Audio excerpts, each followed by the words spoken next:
తెలంగాణ వ్యాప్తంగా నేటి నుంచి 10వ తరగతి వార్షిక పరీక్షలు ప్రారంభమయ్యాయి. రాష్ట్ర వ్యాప్తంగా లక్షలాది మంది విద్యార్థులు తమ భవిష్యత్తుకు తొలిమెట్టని ఈ పరీక్షలకు హాజరవుతున్నారు. పరీక్షా కేంద్రాల వద్ద సందడి నెలకొనగా అధికారులు అన్ని ఏర్పాట్లు పూర్తి చేశారు. ఉదయం 9:30 నుంచి మధ్యాహ్నం 12:30 వరకు పరీక్షలు జరుగుతాయి. మొత్తం 5,28,239 మంది విద్యార్థులు పరీక్ష రాయనున్నారు. రాష్ట్ర వ్యాప్తంగా 2,676 కేంద్రాలను ఏర్పాటు చేశారు. ఎలాంటి అవకతవకలు జరగకుండా 144 మంది ఫ్లయింగ్ స్క్వాడ్లను రంగంలోకి దించారు.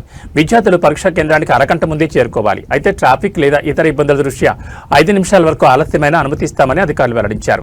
ఈ పరీక్షలు నేటి నుంచి ప్రారంభమై ఏప్రిల్ 16వ తేదీ వరకు కొనసాగుతాయి. విద్యార్థులు ఎటువంటి భయాందోళన లేకుండా ప్రశాంతంగా పరీక్షలు రాయాలని విద్యాశాఖ కోరుతోంది. పరీక్షా కేంద్రాల వద్ద 144 సెక్షన్ అమల్లో ఉంది. విద్యార్థులందరికీ మా ఛానల్ తరపున ఆల్ ది బెస్ట్.